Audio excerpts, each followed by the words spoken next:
Até que enfim consegui tirar você de casa, Betão. Faz tempo que eu quero assistir esse filme. Porque eu gosto de ficar em casa lá com o meu futebolzinho. Mas eu me interessei por esse filme quando vi no trailer que ele fala da criação do universo. Eu sabia que você não ia resistir. Nunca vi ninguém mais apaixonado por tudo que se fala do universo. Lembra quando você me levou para observar o céu? E você não resistiu ao meu charme. Convencido. Foi assim que começou a nossa história. E eu me lembro como se fosse hoje. Era noite de lua nova.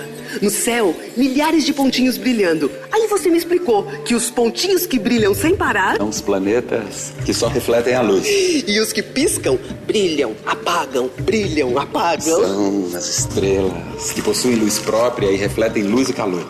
Lembra quando você começou a falar das galáxias?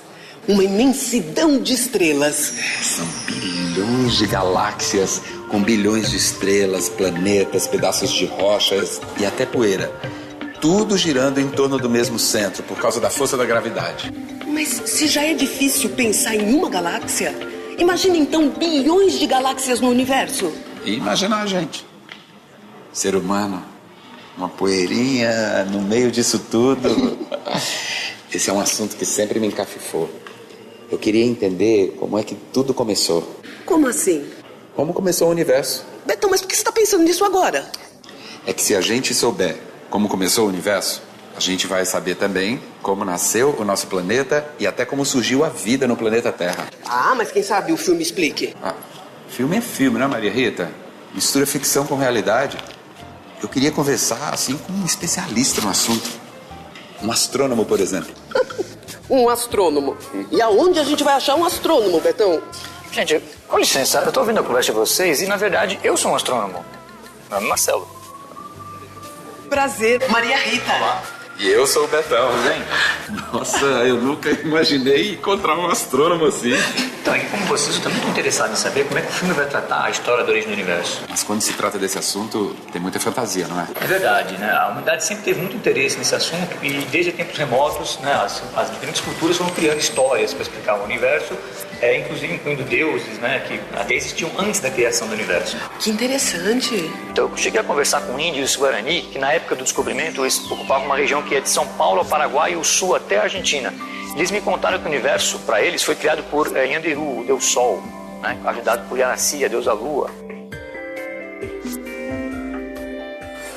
Yanderu Papatenondé, né, que ele surgiu no meio da escuridão, né, onde não havia luz nenhuma. Aí começou a criação do mundo. E eles moldaram os seres humanos a partir do barro e misturaram com outros elementos da natureza. E eles sopraram a vida nesses seres humanos, colocando espíritos do bem e espíritos do mal. Que história bonita. Eu prefiro uma visão mais científica. Olha, a visão científica também mudou bastante ao longo do tempo. Mas existe uma teoria com a qual todos os cientistas concordam? Hoje em dia, a maior parte dos cientistas aceita, né, a teoria da grande explosão, que em inglês chama-se Big Bang. Big Bang, o nome do filme. Eu já ouvi falar. Eu gostaria de conhecer muito melhor sobre o assunto. Escuta, por que a gente não marca um dia pra vocês irem lá no meu trabalho e a gente conversa mais sobre isso? O que vocês acham? Eu vou adorar. Eu também tô nessa. Então eu passo vocês o meu cartão e vocês me ligam, tá legal? Marcelo, muito obrigada. Até mais.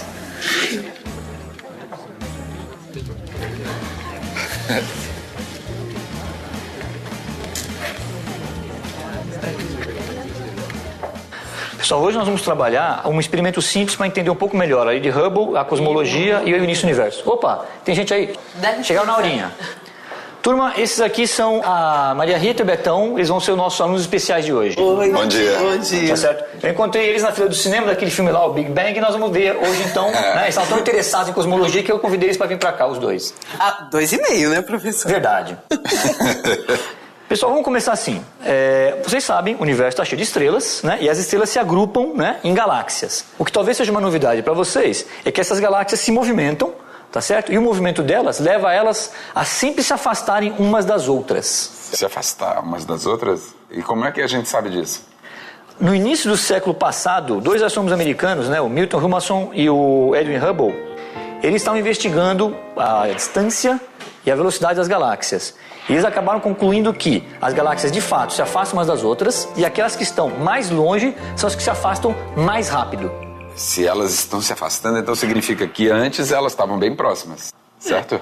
Faz sentido, né, professor? Exatamente. Os físicos Georges Gamow e Georges Lemaitre desenvolveram uma teoria justamente levando em consideração esse fenômeno do afastamento. Ou seja, as galáxias antes, no começo, deviam estar muito mais próximas. Então, alguma coisa como 13 bilhões de anos atrás... né? 13 bilhões? 13 bilhões de anos atrás. Todas as galáxias iam estar concentradas numa região muito pequena. Tá certo? E a partir daí o universo se expandiu. Então, vamos fazer um experimento só para ter uma ideia de como é que isso aqui funciona. Né? Nós vamos usar essas bexiguinhas aqui e nós vamos colar nas bexiguinhas, né, pedacinhos de papel. Posso pegar esse aqui então? Sim, fica à vontade. Mas, professor, eu não entendi uma coisa. Essa bexiga azul é o quê? Essa bexiga azul vai ser o nosso universo. E esses quadradinhos aqui vão ser as galáxias. Tá certo? Então nós vamos ter as galáxias no universo e nós vamos ver como é que elas se afastam umas das outras, né, enchendo a bexiguinha. Posso colar mais um papelzinho? Cola à vontade. Pode ser umas próximas, outras distantes. Pode ser umas próximas, outras distantes. Eu quero uma galáxia amarela. Eu quero uma galáxia rosa. O que a gente vai fazer? Nós vamos encher até a metade, mais ou menos, e vamos usar a fita métrica para medir as distâncias. Duas mais próximas e duas mais distantes. Vai, enche um pouquinho, né? Não enche muito, não. Só metadinha. Tá bom, tá jóia. Então, agora que nós já temos as bexigas parcialmente cheias, né? Isso representa o universo numa época qualquer. Então, vamos medir as distâncias entre duas galáxias, entre dois quadradinhos. Escolhe dois quadradinhos próximos para medir, depois escolhe dois longe. Esse né? daqui, professor. Então, vamos ver, ó, esses dois aqui, então. Já que tem cor diferente, é mais fácil de lembrar qual é depois, ó. Daqui para cá tem 1 centímetro e mais alguma coisinha. 1,3 centímetros, vamos dizer. Então, anota pra gente que tem 1,3 centímetro. 1,3 centímetros. Agora vamos pegar duas que estão longe uma da outra. Ó, vou pegar essa daqui até aqui, tem 9,5 centímetros. Então vamos anotar lá. Anotei, professor. Todos já marcaram. Agora vocês enchem a bolinha até ficar, né, bem cheia.